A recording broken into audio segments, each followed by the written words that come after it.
All right, welcome back everybody. If this is your first time on the channel, welcome to Notes to Fret, where we are all about turning theory into riffs. And here we're going to continue our conversation about scales and modes. And in this video in particular, we're going to be looking at the Mixolydian mode, our last major scale that we're going to be talking about from the from all the modes from the major scale. This is going to be part one. Wanted to put this one into a little bit more condensed chunks, so I'll probably be doing a three-part series on Mixolydian as well. With that being said, really quick, anybody diving into this video, please make certain that you have some familiarity with intervals and some familiarity with scales, because we'll be talking about it a lot. Again, I know these videos can be a little bit long, so I want to make certain that everybody's getting the most use out of their time. So with that being said, let's go ahead and jump right in. Here we're looking at C Ionian, right? The major scale, C major. Well, Mixolydian is just the fifth degree of the major scale, meaning in this case it's G, but we're really looking at the fifth degree. And so therefore that's how we start to construct our Mixolydian scale, right? We just start from a different location. And you can see here we have all the, all the notes of the scale. But what we're going to do to start counting is we're going to start with that whole step after the fifth degree. In this case, that whole step after the G. And so here you can see now that we have a whole step, half step, whole step, half step, whole step, right? A little bit different. So here, G is the fifth of C major, but in Mixolydian, we just, we start counting them out from the first one. Now, when we start looking at how to count it out, we look at that whole step after the fifth degree, and that whole step's followed by a whole step. That whole step's followed by a half step. Kind of come back around in the major scale. That half step's followed by a whole step. That whole step's followed by a whole step. That whole step by a half step. And then that half step we conclude with that last whole step, right? So that's how we construct the mode. This is our Mixolydian mode. This is how we put it together. Next, I want to take a look to verify that it is in fact a major mode. And we know that we do that by looking at the third degree, right? Or the third note in the scale. Here, from the first to the second, or from G to A, we have a whole step, or 2 frets. And then from A to B, our second to our third, we have 2 more frets, 1 more whole step. So therefore, we have 2 whole steps, or 4 frets, between our first to our third. So therefore, because we've moved up 4 frets, we have a major third. And this is why the Mixolydian mode is in fact a major mode, because it has a major third. Okay? Now, as we look at the 2 modes together, and since they're both major, we can compare them directly.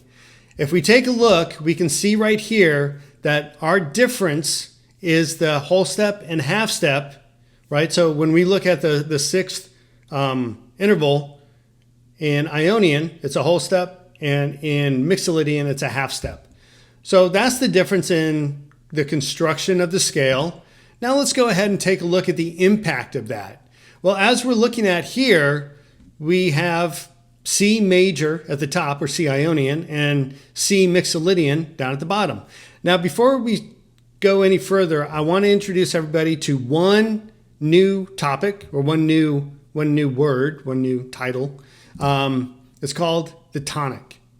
And all that the tonic is, it's the first note in the scale. That's it. So that's what we're going to look at. That's the only introduction to something new for words here, or definitions. And then we go out to the octave, right? So a scale goes from the tonic to the octave. Now, when we're looking at the Ionian at the top and the Mixolydian down at the bottom, when we go to C to D, whole step, D to E, whole step, E to F, half step, F to G, whole step, G to A, whole step. So all the way out to the 6th degree of the scale, the C major, or C Ionian, and C Mixolydian down at the bottom, they're identical, absolutely identical. What happens though between A to B, or our 6th to our 7th, we have a half step, whereas 6th to 7th in the major scale, we have a whole step, right? So this is the difference right here. And what it's going to affect is obviously the B. Now, from A to B is definitely a whole step. A to B is definitely 2 frets. So if we have a scale and say, well, you can only move up half, 1 fret, all that means is we need to bring back the B to a B flat. And everything lines up and we're good to go. Now the issue here is in C major or C Ionian, the 7th is a diminished chord, right? We know we don't have a diminished note, right? If you're just picking somewhere on your fretboard a B on whatever string, you wouldn't move your finger anywhere if they said, if somebody said, hey, go play a B diminished. That doesn't make any sense from a note. It just makes sense from a chord. Now, we also know that B flat is an actual note. So if you're playing a B and someone says, I'll play B flat, you know you're going to move your finger back 1 fret or a half step. So there's a little difference here. And we've spoken about that B diminished, or any diminished really, at the time being is kind of off limits. So what does that mean for our Mixolydian, right? Does that mean we have a B flat diminished? Maybe. We could also have a B flat minor, or we have a B flat major. But we need to evaluate that. Right now we don't really know, but we do know that we're dealing with that diminished once again. And it's directly the area that the Mixolydian changes between Mixolydian and Ionian is that 7th, which we know in Ionian is diminished. So we have to address it again. But with that being said, first, right, if we go from B flat to C, that's a whole step. So that scale works out just fine. And in Ionian, when we go from B to C, that's a half step. Everything works out just fine.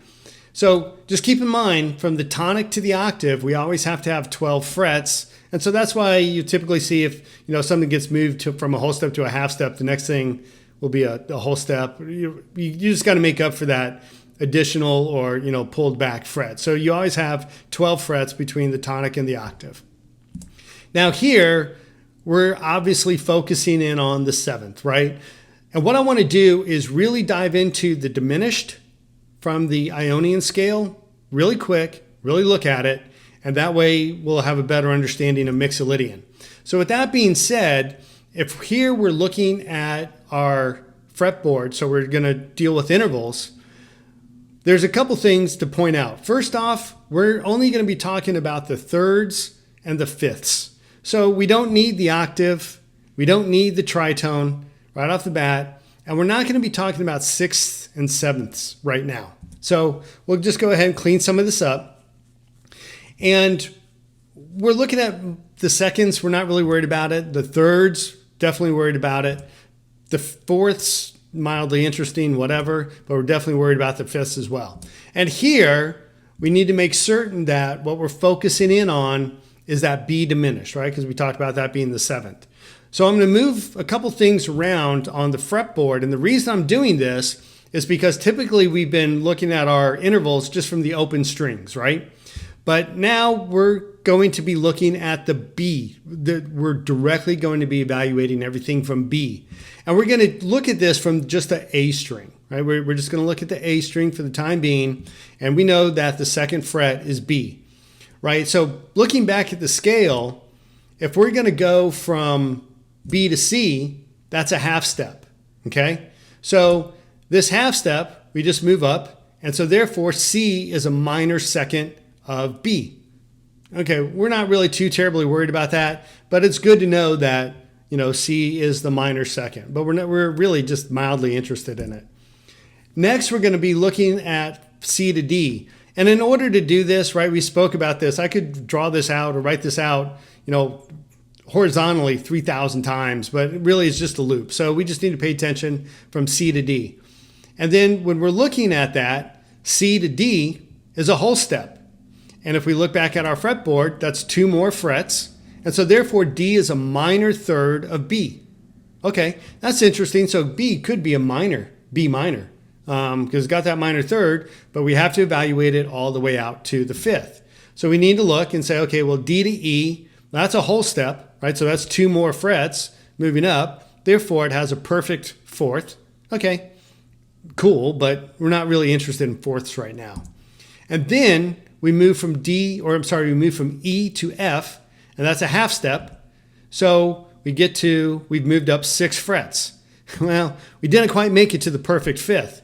And what do we know about a perfect fifth that's moved back or, degraded 1 fret? Well, that becomes a diminished fifth. And so therefore we know that if we're looking at B with a minor third and a diminished fifth, therefore we have B diminished, okay? And so that's how B diminished comes about. Now what I want to do is now that we understand that the B diminished in Ionian comes from that minor third diminished fifth, right? That's how we get that B diminished. Comparing that to Mixolydian, we need to compare that note at the 7th. Well, we know because of the half step between A to B that here we don't have a B. We have B flat, right? And like I said, we could have B flat diminished. We don't know yet, and we'll take a look at that. So let's go ahead and start evaluating it the exact same way we did with the Ionian scale. Here, when we move from B flat to C, that's a whole step. When we look back at our fretboard, we see that B is on the 2nd fret of our A string, but we need to move it back 1 fret. And when we do that, it's no longer B, it's going to become B flat. Now the C, the D, the E, and the F, they obviously don't move, right? We just made the B flat, but that blank fret in between B flat and C, that doesn't make any sense, right? So I'm just going to move the frets back or move the intervals back, and I'll do this, as we speak about each section. But here we see that, 2 frets up from B flat, we go to C, and it's a major second. Okay, we're not really worried about seconds, but that's different than what we saw previously. So, okay.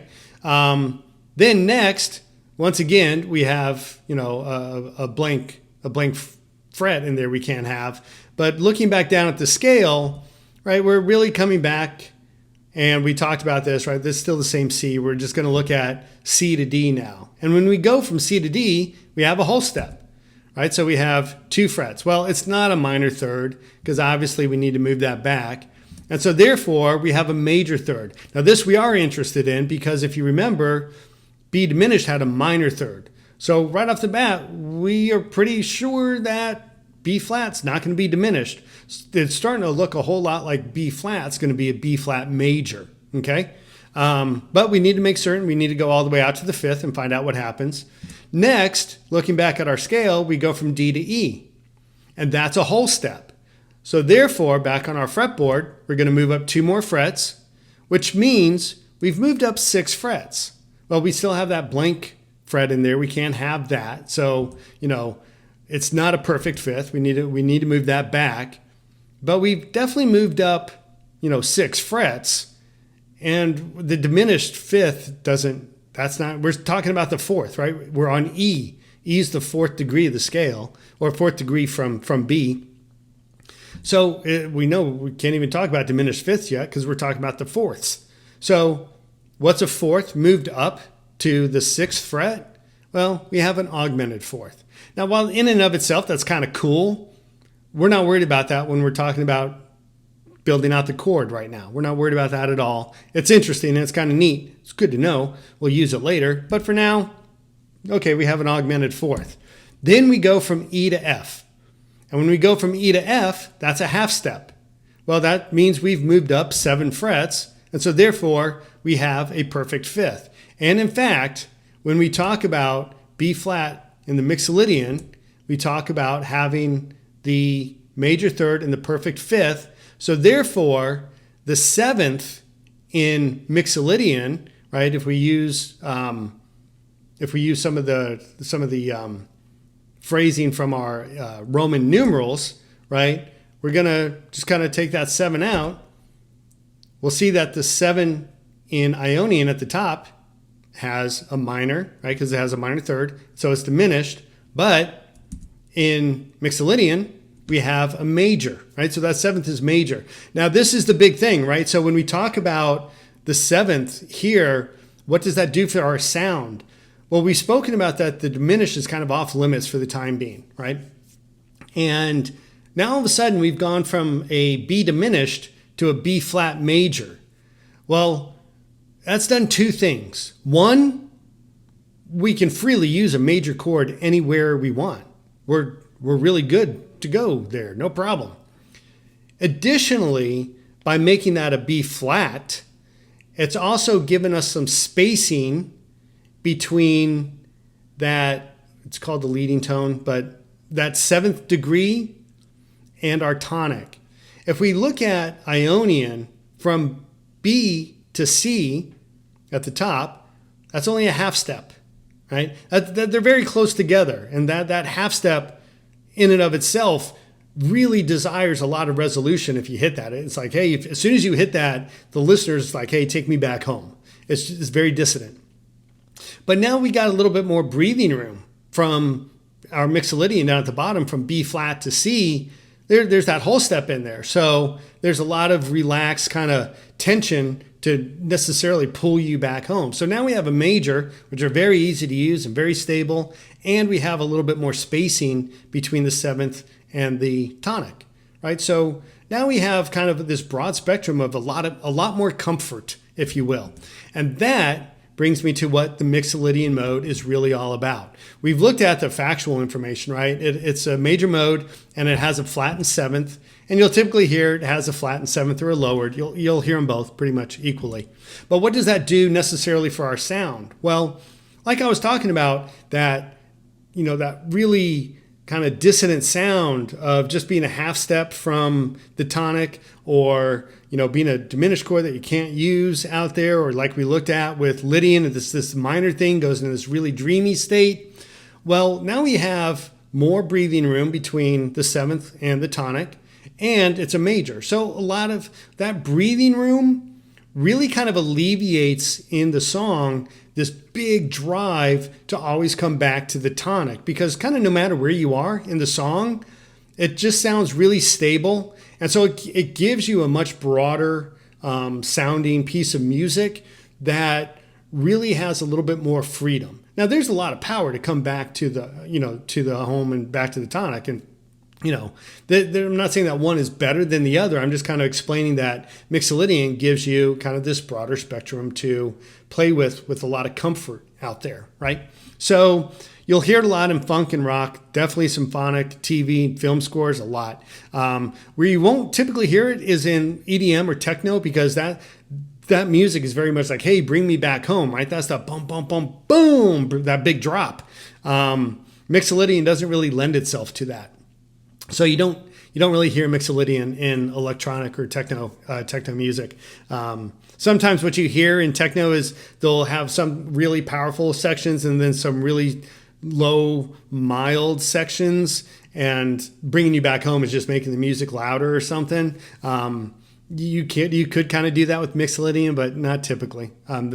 But anyways, with that being said, let's take a look at some examples. I think it might drive the point home a little bit more after you listen to some of this music. So here's a few songs and pieces of music that really do drive the Mixolydian mode home.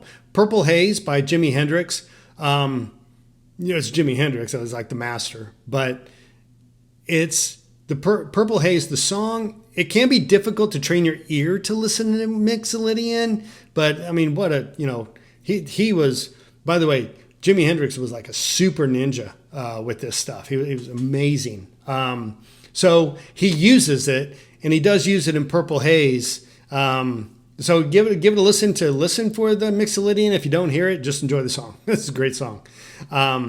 Likewise with Sweet Child of Mine from Guns N' Roses. Really, if you listen to that song, what they're kind of doing as the band is they're not really bringing you back to necessarily like a home tonic. They do bring you back to a familiar riff, right? That opening riff where they kind of bring you back to that. But there's no in particular area in the song that feels like you're getting away from anything. It all sounds great, and when they bring you back to that riff, you're like, absolutely, very cool. Now the one, they do deviate from Mixolydian in the bridge after Slash's solo, where Axl's coming in. He's like, where do we go? Where do we go now? And he kind of mellows out. That's not Mixolydian in there. And then they do bring you back into a home tonic. But if you kind of listen to Sweet Child of Mine, you kind of hear that it's that the whole song just kind of keeps you there. The Imperial March, like when we talk about John Williams, he is a master at putting modes together, right? Too bad him and Jimi Hendrix couldn't play together. I could only imagine what they would put together. But John Williams, I mean, he's phenomenal. And so the Imperial March from The Empire Strikes Back, you can definitely hear that. That's just a powerhouse, and it just keeps on going. I think one of the best ones, and this is just my opinion, the Raiders March from Indiana Jones, again, John Williams. If you listen to the main theme, there's no part in that theme that really breaks you out of anything. It's just this one big grand piece that sounds like the whole time you're into it, right? You're not really craving to come back to some tonic or something, more stable. It's just the whole piece kind of works in together. So anyways, with that being said, take a listen to these. I think you'll get a good idea for the sound of the Mixolydian mode. But with all that being said, this is part one. I'll put out a part two in the next few days to continue the conversation, because there's a lot more to Mixolydian, just like there was with the Lydian mode as well. So anyways, with all that being said, I really appreciate you watching. And if you're getting something out of these videos, smash that subscribe button, because it really does help out the channel a lot. And if you're getting something out of this, let me know, right? Thumbs up, I'd love it. And if you have any comments about help that you need or anything you're not getting, by all means, please let me know, because as I'm pulling out the next couple of iterations on this, I'll be sure to address any concerns. But with that being said, thanks a lot, everybody. Take care.